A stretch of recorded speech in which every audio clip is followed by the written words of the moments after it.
예, 안녕하세요. 자, 오늘은 나냐 한담 21화 21번째 이야기인데요.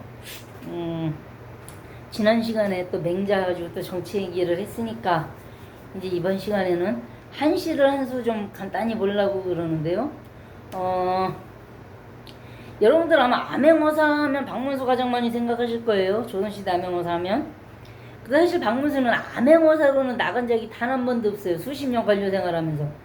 별건어사라 그래서 특별한 목적을 가지고 왕하고 똑같은 흠차의 지위를 가지고 어사가 돼서 내려가서 그 별도로 내려보내는 어사다 그래서 왕을 대신에 내려보내는 어사다 그래서 별건어사라고 하는데 그걸로 나간 적이 4번인가 있어요. 근데 그 중에 3번은 이제 태풍이 오고 그래서 농사 망친 지역 왕을 대신해서 농사 망쳐서 거기 그 지역 사람들 다 죽게 생겼으니까 그거 해결하러 간 거고, 한 번은 삼정의 물론이라 그래서 조세 문제 때문에 지방에서 자꾸 밀란도 일어나고 사건 사고가 많아서 그 지역에 조세 그 삼정에 대해서 조사하라고 보냈으니까 암행어사처럼 어사로 가긴 한 건데, 어쨌든 그러니까 이 박문수는 사실 암행어사라기보다는 행정관료로서 아주 행정력이 뛰어나서 왕이 수시로 자기를 대신해서 지방에 가서 어떤 행정적으로 처리해야 될 중차대한 문제가 있을 때, 야, 네가 나 대신, 내가 그때 도성을 떠나가지고 저기 밑에 어디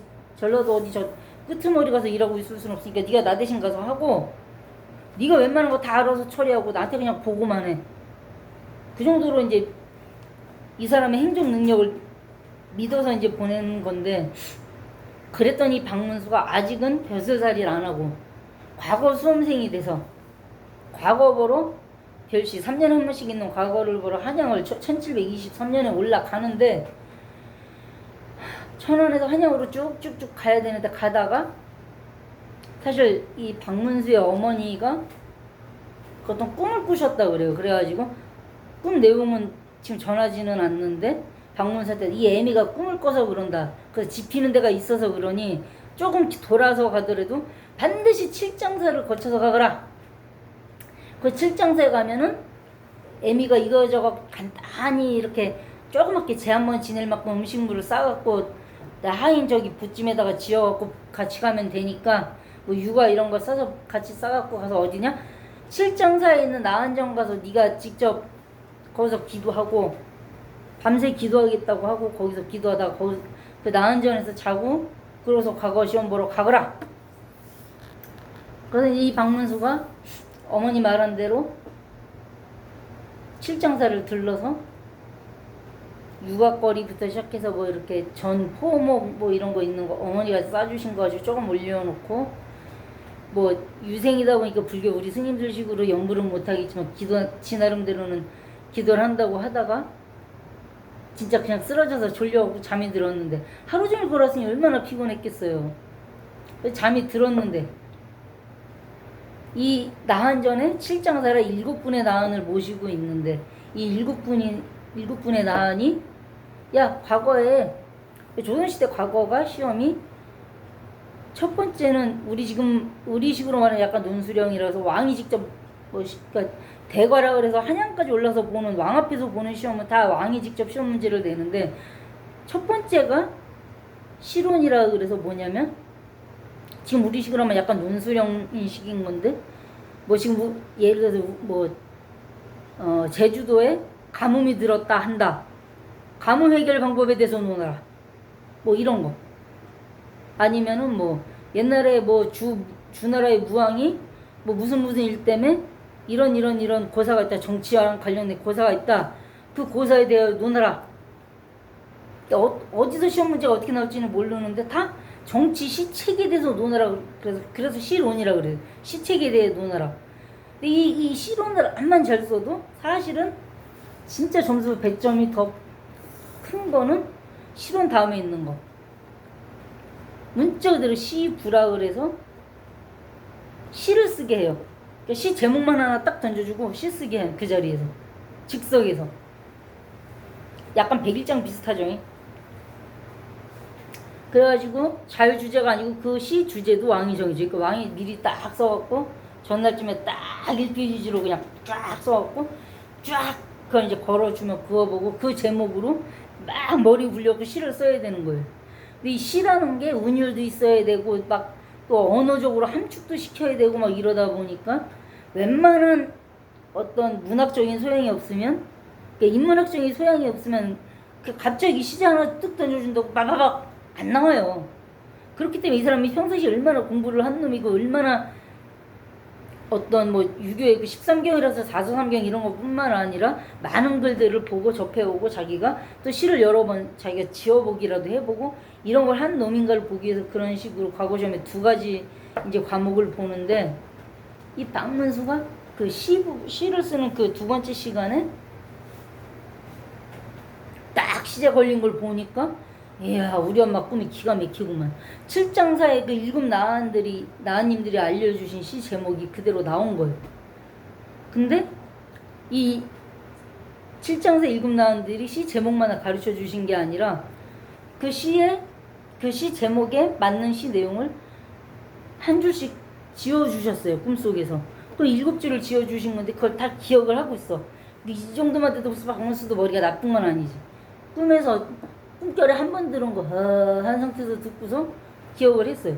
근데 시라는 건 항상 행수, 그러니까 줄수가 짝수로 가야 돼요. 삼행 오행은 없어요. 사실 대꾸가 돼야 되기 때문에 항상 4689로 아니 468로 가야 된단 말이에요.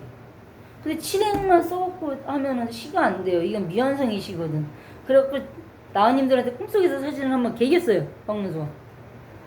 아니, 가르쳐줄 거 전체 다 가르쳐주지 왜 7줄밖에 안 가르쳐줘요. 그거 어떻게 시를 써? 이러니까 나은님들이 또 7분이 동시에 이구동성으로 우리가 8줄 다 가르쳐주면 시험관들이 그러니까 과거 시험 보고 채점하는 시험관들이 귀신이 불러준 시라고 해서 너 탈락시킨다. 옛날 조선시대에 그런 말이 있었어요. 너무 뛰어나면 이건 인간의 영역이 아니다. 귀신이 뒤에서 불러줬다. 한마디로 귀신 붙은 놈이다. 뽑을 수 없다. 이래갖고 너무 잘 써도 탈락시키는 그런 경우가 있었기 때문에 너 그거 걸린다. 마지막 한 줄은 네가 써라. 네 실력으로. 그래야 귀신이 불러준 신 줄 알았더니 아이네 막판에 잡혀갖고 인간이 쓴 거네. 이래야 널 안 떨어뜨린다. 그래서 이제 할 수 없이 7 나은 분들이 불러주신 대로 쭉 쓰고 마지막 한 줄 써야 되는데 나오질 않네. 흰 거는 종이요 검은 것은 글씨라 안 나와. 고심고심하다 그래도 어떻게 쓰긴 써야 되니까 쥐어 짠해서 썼어요. 그때 마지막 줄까지 8줄을 써서 내고 나왔는데 진짜로 시간들이 딱 보니까 야 요거 봐라 요거 귀신이 불러줬네. 딱 끄으려고 그러는데 그 당시 왕이 영조거든. 영조가 보고 있다가 뭔데 갖고 와봐. 제가 직접 채점을 해보고 이거 왜 끌려고 그랬어? 아이 전화 보시면 알겠지만 그 귀신이 불러준 신데 귀신 붙은 놈을 어떻게 뽑아요. 나라의 신하로. 아닌데? 야 마지막 줄 봐봐. 마지막 줄 다시 봐봐. 마지막 줄 시간들이 다시 보고 전화 저희가 잘못하면 인제 놓칠 뻔했습니다. 인간이 진 게 맞네요. 그쵸? 근데 귀신 붙었다는 위심이 있으니까 장원까지는 못 주고 33명 그 대가 뽑는 거에서 3등으로 붙여 이랬다는 전설 같은 얘기가 있어요. 예. 그래서 오늘은 바로 그 시 박문수가 칠장사에 낳은 7분한테 듣고 마지막 한 줄만 자기가 써서 겨우겨우 과거에 급제하게 된 그 시 그걸 한번 읊어보려고 읊으려고 그럽니다. 뭐 뜻 해석하고 이러시려고는 안 되고요. 시제 그러니까 시의 제목이 뭐냐면 낙조. 이게 뭐냐면은 저녁 때 해 지기 시작하면은 이렇게 해가 서쪽 하늘로 싹 내려가면 이 땅하고 해가 딱 땅에 걸리는 그 마지막 순간에 쫙 빨간 그 선이 쫙 지평선으로 선이 쫙 빨갛게 이렇게 퍼져요. 햇빛 마지막 햇빛이 그걸 낙조라고 그러는데 그 낙조를 가지고 시를 지으라는 시제가 나온 거예요. 그래서 이제 이 박문수가 칠장사의 나님들한테 들은 대로 시를 쫙 일단 쓴다. 자 읽어볼게요. 낙조 동 괴벽산이라. 낙조 해가 저쪽 이렇게 지는 그 지는 해는 푸른 산에 걸려서 붉은 빛을 토해내는데 쫙 빨간 선이 이제 지평선에 깔리는 거예요. 하나 촉진 백운간이라. 찬 하늘에 까마귀 한 마리 흰 구름 사이로 퍼득퍼득퍼득거리면서 날아가서 사라지는구나. 자, 이제 머릿속에 그림을 그려보세요. 지금 쫙, 응? 하늘, 넓은 하늘에, 아무것도 없는 넓은 하늘에 흰구름 몇 개 둥둥둥 떠있는데 거기로 검은색 까마귀가 퍼득퍼득거리면서 그 구름 사이로 샤샤샥 날아가요. 자, 문진행객 편극 나루터를 물어보는 길소는 나를 급히 몰아가고, 아, 해지기 전에 빨리 배 타갖고 저기 강 건너가서 그쪽 동네에서 저기 여관 들어가서 자야지. 지금은 여관이고 옛날 같으면 주먹 들어가서 자야 되니까 급하지. 이라 막 말에 막 채찍질하고 빨리 가자. 아, 나루터 찾아서 얼른 가자. 자, 다음 줄. 이 다음 줄을 보시면 칠장사의 나한들이 알려준 시라는 건지 또 알 수가 있어요. 심사기승은 장불안이라. 절로 돌아가는 스님도 지팡이 6한 장 옮기기가 바쁘구나. 막 퍼득퍼득 막 거의 뛰다시피 가는구나. 그 스님이라 체면이 있으니까 뛰지는 못하고. 여기서 기승장이라는데 이 장자, 그 지팡이 장자를 썼는데 스님들이 6한장이라 그래갖고 이렇게 긴 창같이 긴 그 지팡이에다가 맨 위에 머리 부분 이렇게 동그랗게 고리 하나 해갖고 거기 또 동그란 고리 각각 3개씩 양쪽으로 이렇게 걸어서 총 고리 6개를 해갖고 그래서 6환 고리가 6개 달린 장이다 그렇게 하는데, 이게 원래는 그 지장보살님이 들고 다니는 지물이라고 하는데 원래 스님들이 6한장은 아니고 이제 산에 포행이라서 스님들은 뭐 이제 좌선 이런 거 오래 하시고 이런 몸이 굳기 때문에 반드시 하루에 1시간 반에서 2시간씩 포행이라서 산책을 하라고 하는데, 그 산책 나갈 때 짚고 가라고 지팡이를 하나씩 나무를 꺾든 뭘 꺾든 해서 만들어서 들고 다니라고 그러셨어요. 근데 스님들한테 그 지팡이를, 그러니까 산책 포행 나갈 때 꼭 지팡이를 짚으라는 이유 중에 하나는, 첫째, 만에 하나라도 산주인승을 만났을 때 호신이 돼야 되기 때문에, 그리고 지팡이 퉁퉁퉁 찍으면서 가면 산짐승들이 인간이 오는구나 해서 지들이 먼저 피해가기도 하거든요. 그런저런 이유들. 그 다음 둘째, 좌선을 오래 하고 이랬기 때문에 무릎이 이미 다 나간 상태라 제대로 걷기가 힘들어요, 스님들이. 그거에 위지해서 살살 걸어 올라가라는 거죠. 요즘도 노인네들 왜 지팡이나 저기 산에 올라갈 때 쓰는 저기 등산 스틱 같은 거 하나 짚고 가면은 훨씬 걸으시는 게 편하다 그러거든요. 약간 그런 게 있어요. 예. 또 딴 얘기는, 예, 다음 줄 넘어갈게요. 방목 원중에 우대형이라. 놓아 먹이는 동산에는 소그림자 길게 들이었고, 이게 뭐냐, 어떤 마을스마 마을 뒷동산에다가 소 풀어놓고 풀 뜯어 먹이고 있었는데 그 동산에 소그림자 길게 들이었다. 해가 졌으니까 그림자가 반대편으로 길게 들이우죠. 날이 점점 해 떨어져서 어두워지고 있는 거예요. 그러면 어떻게 해야 돼? 얼른 올라가 이 소 끌고 집에 가야지. 해 완전히 다 떨어져 버리면 산에서 못 내려가 어두워고. 자, 다음 줄. 망부대상의 첩조하니라. 망부대, 무대위에서 치아비를 기다리는 첩의 쪽 나지막하네. 여기서 이제 조금 이제 여러분들도 이렇게, 이 첩이라는 말이 부인인데 지금 요즘은 뭐 세컨드 이 개념 여러분들이 생각을 하시는데, 한문에서 말하는 첩은 세컨드가 아니라 본인의 부인을 스스로 낮춰서 부를 때, 그 나보다 더 윗사람한테 제 마누라가요 이렇게 낮춰서 얘기할 때 첩이라는 단어를 씁니다. 자, 다음 줄. 창년고목 개놈들아, 냇가의 남쪽 길 고목에는 푸른 연기 서려 있는데. 왜? 이제 저녁밥 해 먹으려고 집에서 막 불을 떼요. 그러면은 굴뚝이로 연기 물렁물렁 나가는 게 냇가의 남쪽 길 뭐 고목에 그 연기가 걸려 있는 것처럼 보여도 푸른 연기 서려 있는데. 여기까지가 칠장사 일곱 나은님들이 불러준 거예요. 그래서 박문수가 마지막에 어떻게 결론을 내려서 귀신이 불러준 시가 아니고 인간이 지은 시가 됐느냐. 단발 초동 농적하니라. 단발에 더벅머리 초동. 초동 뭐예요? 풀필이 불면서, 필이 아까 풀필이 부는 초동 어린아이. 아까 그 동산에서 소 놓아 먹인다 그랬잖아요. 방목한다는 얘기거든요. 이 소 풀 뜯어 먹이러 소 끌고 올라갔던 얼라아이가 어린아이. 양반의 아이도 아니고 뭐 노예의 아이니까 막 더벅머리 그냥 어린아이가 소 풀어 먹이러 뒷동산에 올라갔다가 농적환이라. 피리 불면 내려온다. 그냥 피리가 아니에요. 안 노예 얼라 요만한 노예 얼라가 무슨 피리가 있어요. 그 비싼 그 당시엔 진짜 피리 비쌌는데 다 사람이 수공으로 만들어야 되는 거예요. 풀피리예요, 풀피리. 소들 먹던 그 풀 아직 안 뜯어먹은 거 하나 뜯어갖고 그 풀피리 만들어 삐삐삐 이렇게 불면서 소 등잔 위에 올라앉았고 소야 집에 가자 삐삐삐 이러면서 돌아오는구나. 여러분이 그림이 그려지셔야 돼. 근데 왜 이 마지막 구절 때문에 귀신이 불러준 시가 아니고 인간이 불러준 시라고 받는가? 한자 때문에 그래요.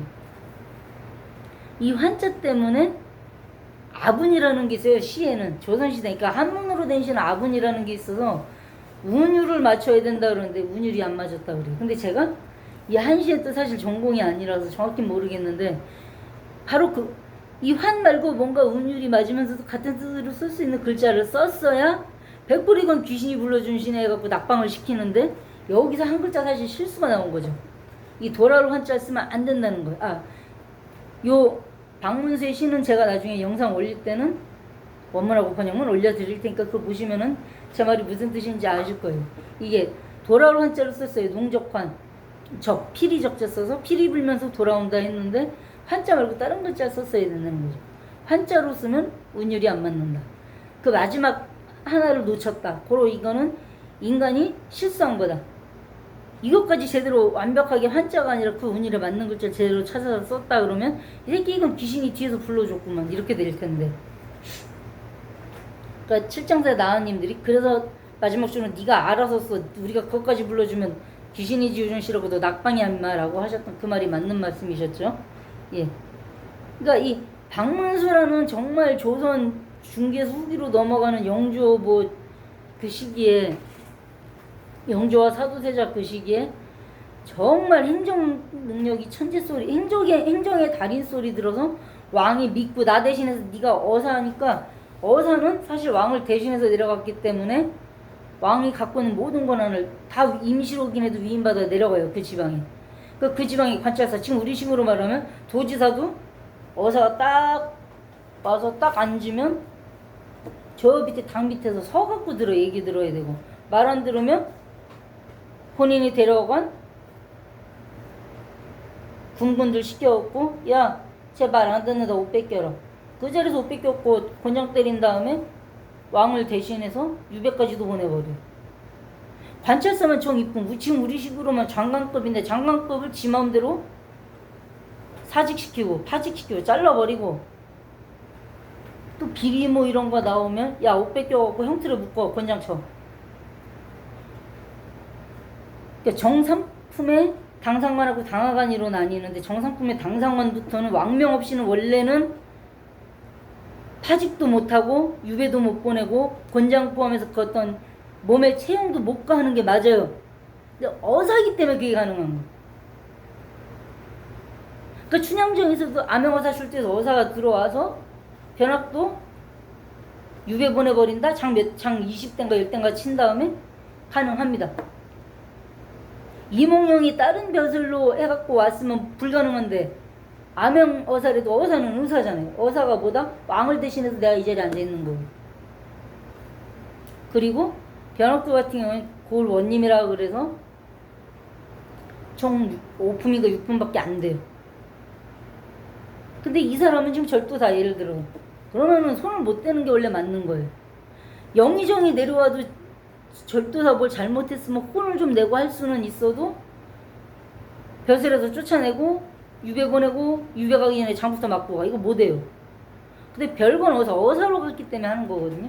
그러니까 그만큼 믿을 수 있는 사람이 아니면 어사짜리는 줄 수가 없어요. 왕의 입장에서도.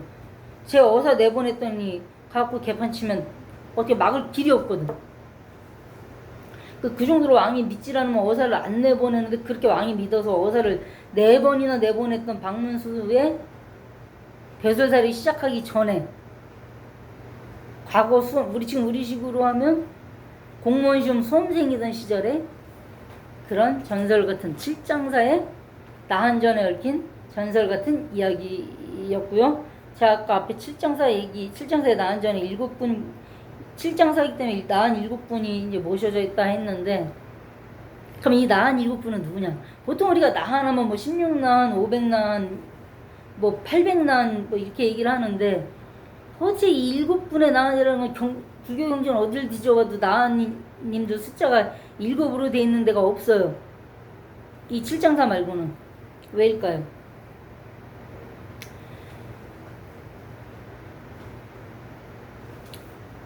가야를 세운 김수로 왕의 부인 허황호가 인도에서 중국을 거쳐서 가야 땅까지 배 타고 올 때 허황호만 온 게 아니라 허황호의 오빠 중에 스님이 되신 분이 한 분 있어서 그분이 불교를 전하겠다고 파사석탑이나 석탑을 싣고 같이 따라왔어요. 바로 장류화상이라는 분이 따라와서 김해 쪽에 이제 뿌리를 처음엔 내렸는데 이 김수로 왕에게 허황하고 사이에 아들이 8이 나왔는데 그 중에 제일 장자는 왕을 이어받아야 되니까 내비두고 나머지 7명을 싹 다 끌어다 자기가 출가를 시켰어요. 이 7분이 지금의 7장사 있는 그 자리에 원래는 조그만 굴이 하나 있었다네. 그 굴에서 수행을 해서 7분이 같은 날 한 날 하지 않아요. 7 형제가 다 깨달아 맞췄어요. 그래서 나한가를 얻었어요. 그 7분의 나한을 7장사에서 바로 자기네 절이 있는 그 자리에 원래 있던 굴에서 깨달아 맞추신 분들이라 모시는 겁니다. 그래서 이 7장사 나한전에만 나한이 7분인 겁니다. 다른 데 나한 7분인데 없어요. 무슨 부두 칠성다니고 왜 7분입니까? 오로지 여기만 그런 설화가 있기 때문에 그런 전설이 장의 절 창건설화 자체가 그렇기 때문에 이 7장사의 나한전에만 7분을 모십니다. 예. 그리고 박문수한테 과거에 합격할 수 있는 시를 알려줬다. 이날 이후부터 과거를 포함해서 뭐 시험 같은 거 준비하는 사람들이 7장사 문턱이 다를 정도로 드나들면서 그 부모들이 가서 특히 엄마들이 가서 기도를 했다. 왜? 우리 아들도 합격하게 해주세요. 우리 아들도 합격하게 해주세요. 비나이다 비나이다 했다는 거예요. 그 한때 7장사가 시험 합격의 성지다. 뭐 이제 그런 말까지 나올 정도로 요즘은 이제 그런 말 없습니다만은 어쨌든 제가 여러분들한테 꼭 드리고 싶은 말씀, 박문수는 행정의 천지였을지는 몰라도 사실 과거에 떨어질 뻔했던 전적이 있다. 그 시험 한두 번 떨어지는 거 걱정 마라. 여러분들한테 이런 참 희망적인 말씀을 드리면서 오늘 녹화도 여기서 마치도록 하겠습니다. 예, 감사합니다.